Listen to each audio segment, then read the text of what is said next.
बच्चे एक बड़े कमरे में खेल रहे थे। पास में बैठी हुई नानी सिलाई कर रही थी। नानी ने रिया से मदद मांगी। रिया, इस सुई में धागा पिरो दो। रिया ने नानी से सुई धागा लिया और कोशिश करने लगी, किंतु बहुत कोशिश के बाद भी रिया सुई में धागा नहीं डाल पाई। रिया बोली, नानी, मुझसे नहीं हो रहा, आप ही कीजिए ना। उधर अजय और रोहन ताश के पत्तों से घर बनाने की कोशिश कर रहे थे। पत्ते टिक ही नहीं रहे थे, बार बार गिर जाते थे। अजय झुंझला उठा, उफ, यह बहुत मुश्किल है, मुझसे नहीं होगा।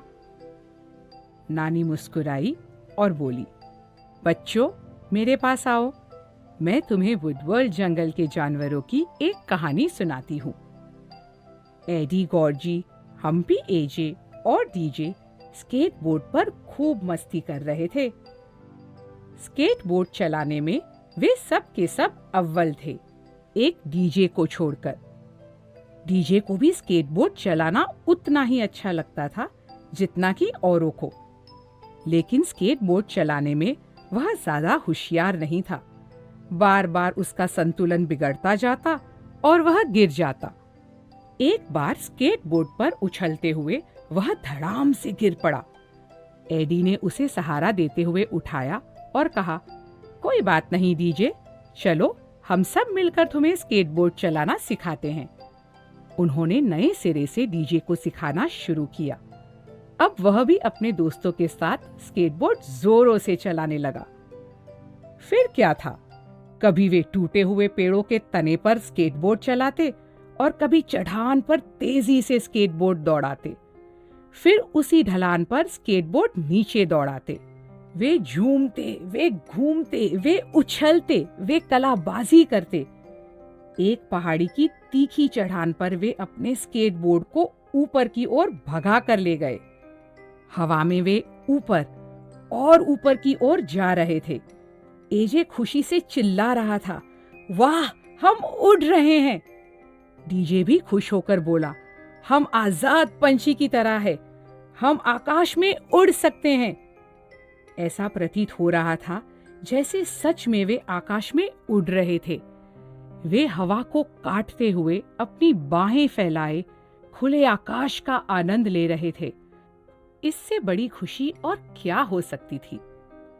अचानक वे नीचे गिरने लगे और गिरते गए, नीचे, नीचे और भी नीचे। धड़ाम से वे जमीन पर गिर पड़े। उई, उफ, हाय हाय। खुद के बदन को झाड़ते हुए सब खड़े हो गए।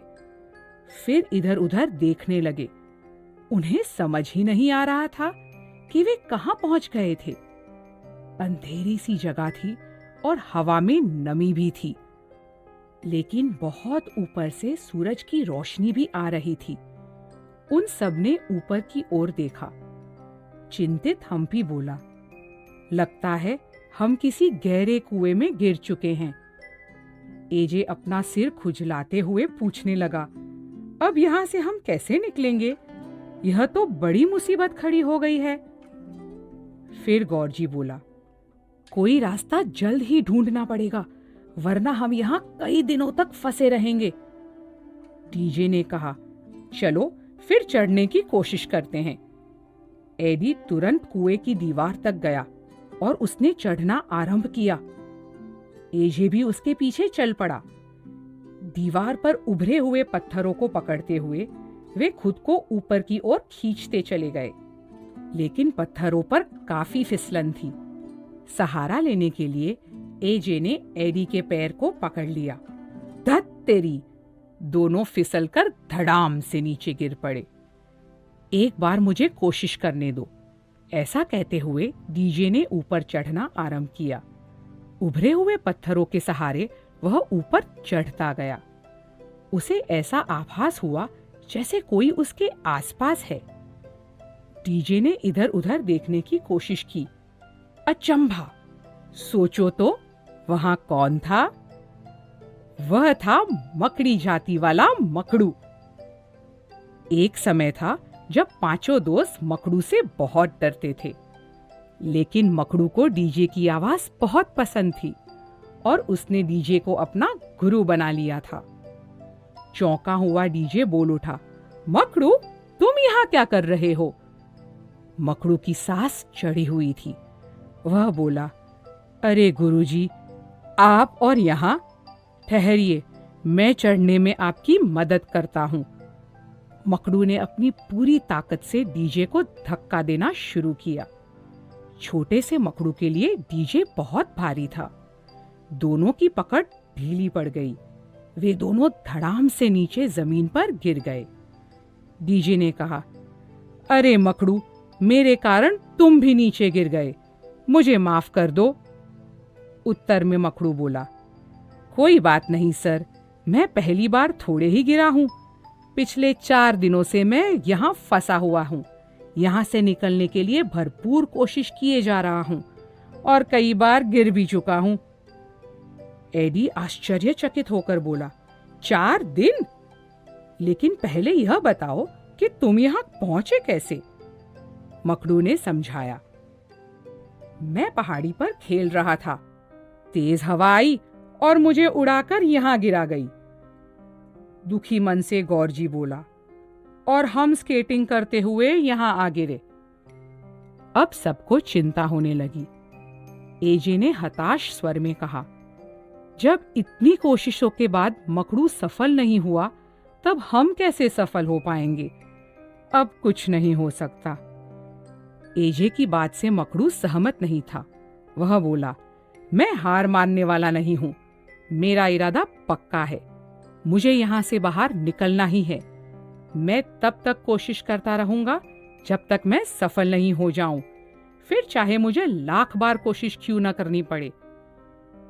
एडी, हम्पी, गौरजी, एजे और डीजे मकड़ू की हिम्मत और पक्के इरादे से बहुत प्रभावित हुए। वे सब एक दूसरे के पास आए। एक दूसरे के कंधे पर हाथ रखकर सबने साथ कहा, हम हैं अद्भुत 5। अगर हम कुछ करना चाहेंगे तो हमें कोई भी रोक नहीं सकता। जोश से भरकर वे दोबारा कोशिश करने के लिए तैयार हुए। वे कुएं की दीवार के पास जा खड़े हुए। ऊपर की ओर देखा तो किसी पेड़ की एक बेल नीचे लटक रही थी। एडी ने सबसे कहा, चलो हम सब मकड़ू को ऊपर चढ़ने के लिए सहारा देते हैं, फिर वह उस बेल तक पहुंच सकता है। एक बार बेल उसकी पकड़ में आ गई, तब वह उसके सहारे बाहर निकल जाएगा। 5 ने मीनार जैसा स्तंभ बनाया और मकड़ू उनके कंधों पर चढ़ गया। अब पेड़ की बेल उसकी पहुंच के पास थी।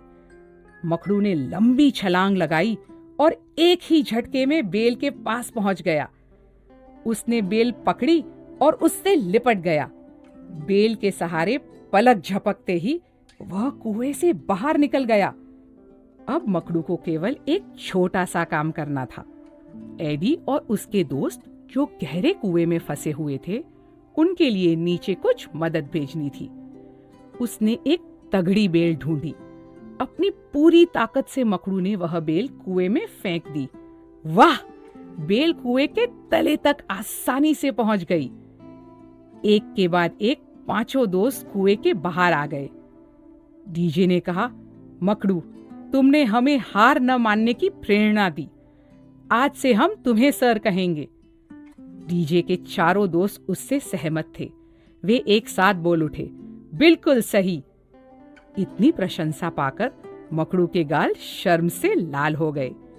फिर भी मन ही मन वह खुश था। उसके दोस्त भी खुश और सुरक्षित थे।